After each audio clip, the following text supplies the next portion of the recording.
అచ్యుతాపురంలో ఈ రోజు కలెక్షన్ ఎంతో తెలుసా? 83,446 రూపాయలు. నేను ఓ ముగ్గురు సహాయం చేస్తాను.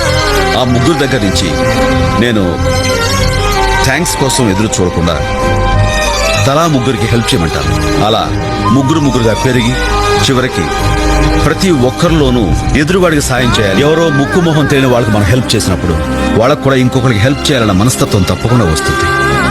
ఈ ప్రపంచంలో మనిషికి సాయపడేది ఆ దేవుడు కాదురా, మనిషికి మనిషే సాయపడాలి.